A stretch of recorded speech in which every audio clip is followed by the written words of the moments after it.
Hello, it's Victoria from Coastal Themes, and I am back with another video. I'm actually doing a refresh of a video we've done over 2 years ago now, and it is how to make a button on Framer. So if you've seen that video, this is a little bit of an update. We're going to answer some of the questions that were in those comments. One of the questions was, this isn't a button, this is a frame with a link. And, well, unfortunately that's exactly what a button is, but we're going to show you how to create a button and address the issue of the A tag versus button tag accessibility tagging on buttons on Framer. It is an issue. You'll read this on a lot of forums. We're going to address that and how to overcome that. We're also going to look at hover states and kind of success states for buttons, and we're also going to look at adding a graphic or an icon within your button. So a lot of things we're going to cover today in our 2026 update on how to make a button on Framer. So I am in a client file, and I'm going to be using this as an example. So you can see here I've got a component button, and we know it's a component because of the purple outline around this. So I can double click on this and I have different versions of this button. I've got primary states, and this is its connected hover state. I've got the primary button, a small version, an inverse version, and a small inverse. So I've kind of got these different variations. I'm going to show you how we can get to this point. I'm also going to show you how to add those icons and address those tags, like I said. Let's get started by basically replicating this. And we're kind of going to reverse engineer it because, while the comment was this isn't a button, this is a frame with a link, is exactly what a button is. So I'm actually going to copy this. I'm going to make a new asset. And the best way, you can create just a raw button on your page, so it won't be a component. But I do recommend using components if you are looking to build out a full-blown website. Obviously you might be, because then it's the best way to manage the hover states and so on. So we're going to hit the plus, and we're going to, this is in the assets tab, we're going to hit plus and add a new component, and we're going to call this button sample. So now we have this new component. You can see here, button sample. I'm going to paste in this tag. I've got this button that I've pasted in. I'm pretty much going to take the same structure of it. So it is essentially a frame. It's got my brand color. Height, I'm going to fit the content. Width, I'll fit. And let's see what the padding is. 16 and 32. So we've got 16 on the top and the bottom, and 32 pixels on the left and the right. So now we pretty much have the exact same thing. The difference here is that we have a link variable. So now we have primary button in its default state. So I'm going to create, so anything with a plus next to it, and this is something you can look at in our components video, and I can remake this if you have further questions or you need more details. But anything that has a plus next to it in the panel on the right hand side, you can create a variable, which means that when you drag this component into your board, into your editor, it gives you different elements within the component that you can just change for this variant. It doesn't change it globally, it only changes it for this variant. So things like links, not all button links are the same, they're not all going to the same place. So we need that to be changeable per button, and that's what that little plus, make this a variant, allows you to do. So we'll go back to our button sample. And when I said variant, I meant variable, apologies. We're creating a variable, and that means that we can set the link in every instance of the button throughout the website. So it's not a globally applied link that I set here in the components, it's something that applies to each instance of the button. I hope that makes sense.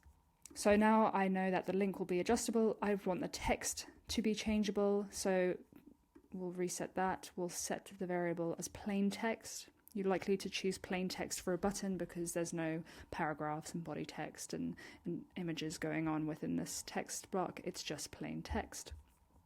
And it will be the title. You could just rename this button text, and you might have a default state or a placeholder. So now we've got button text, we've got the link for this whole button. That is kind of like the basics for the button. There's not much else you need to know if you just want a standard button, no hover states, no success states, etc. But I'm going to create a hover state. So when you click this plus of this block below, not this one here, that creates another variant, plus of this block below, you can see you have a hover state and a pressed state. So a hover state is what happens when you hover, so bring your mouse and your cursor over the item.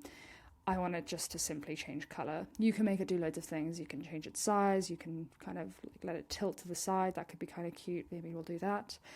You can add animations. You can obviously use like code overrides and overlays and things like that to really do whatever you want. You can also make an icon appear.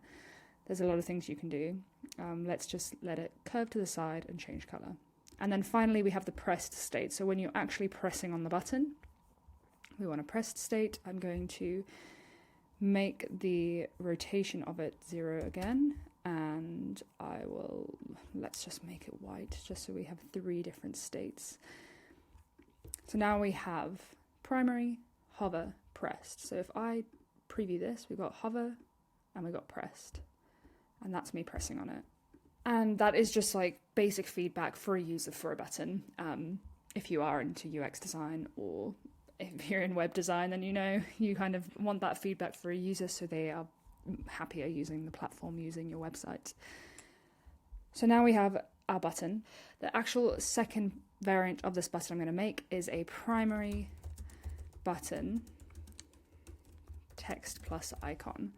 I'm going to show you how to add an icon to this button. So all you do is make another variant of the button, and then I'm going to get to the plus, type an icon, and Framer has a lot of icon sets you can use. My favorite one, and I was going through them the other day to see which one has the most options, because sometimes you have to select from a drop down, sometimes you get to search, and I believe it was Lucid Icons, and I could be very wrong. So here, yeah, you can find it from a list, but it's visual rather than text. So we're going to find an arrow, and I would like an arrow to the right. So now I've got this arrow. I can also set the pixel weight. I'll make it 1.5, and I can set the color to white. So now, I mean, the major issue we're looking at is, but it's sitting underneath. We just need to change the direction of the layout. And then we'll look at it and think, the spacing on the right and the left is kind of a bit wide now. We might want to decrease it maybe to 24. And just because of visual spacing, you may think that the spacing on the right needs to be less than the spacing on the left. So I might make this 20, and that looks a bit better to me. It's kind of like visually centered rather than pixel centered. And there is a difference. So now we have this button with the text and the icon, and I'm going to make a hover state. Again, I'm going to change the color to black, but instead of changing it to rotate, I'm going to change the arrow to point to the top right corner. And then I'll make a pressed state just to be consistent. So now we have primary button, text, and icon. And so now when you hover, the icon moves to the top right corner, and when you click, it's going up. So now we can see these 3 states, which is great. So that's how you add an icon. And obviously it doesn't have to be an icon. If you wanted to add, and then we'll do another button, if you wanted to add an image, you can add an image. So we've got an image component. If you wanted to add like a little flag or whatever it may be, you can simply add an image component and drag it in. You can also add in vectors. If you need to add in your own vector that isn't an icon maybe, you can also drag that in. So basically anything you need on your button, you can pretty much add. And then when I pull this from the asset into the editor, which I will do now, I'm going to drag in my button sample. You can see here I have my new button. I've got the button text, which I'm going to override, contact us, and I want the one with the arrow, so I'm going to use that. And then on the container, you can see here I've got my states. And that is how you add it. If I want to add a link, which I probably will do, to the contact us page, I don't have it available, but I can link to the about us, change this to about us, and that will open the about us page on click. So I'll show you that in motion. That will open the about us page, which isn't complete. So that is how you add the button to the editor. The last thing I'm going to address is the tagging. So one of the main issues is that the accessibility tags default to an A tag, which is a link tag. That's what it's known in HTML as a link.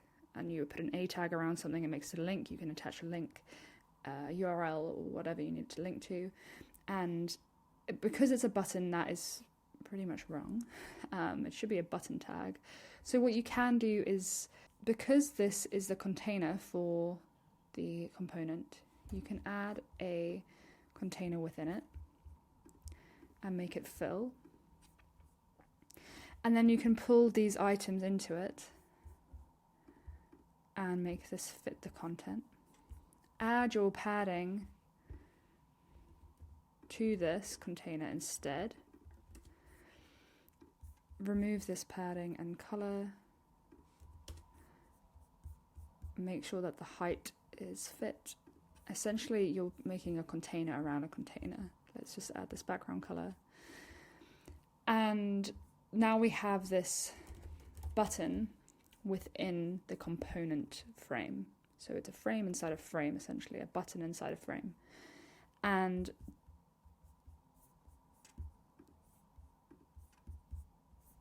if I remove this link here on the variants frame, we'll lose that A tag. And that will then mean we can add a tag manually and make it a button tag. And then on the button within it, because we're going to need to add the link tag in here,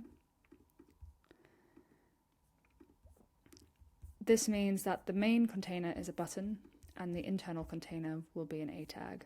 And that is the way around it. If you have another way around it, then please let me know. But this means that when your site is being scraped by crawlers for SEO purposes, instead of having loads of A tags, you will have button tags. And it's obviously better for SEO. I don't believe that an A tag is like detrimental to your site. But if you are really adamant on having it as a button, then you would go about doing it in this way. So anything that you add a link to directly, so anywhere you add a link will automatically become an A tag. But if you want that button, you must wrap it in a non-linked frame, apply the tag button and link the frame within it. So that is how we get around that. And that is everything about making buttons on Framer. It's quite simple. You can really get quite creative with it. And there's a lot of free resources out there, especially on the Framer marketplace, for funkier buttons. If you want to do things with hover states or blurs or so on, then you can take a look at those. But if you have any questions, please let me know in the comments below, and I hope this was helpful.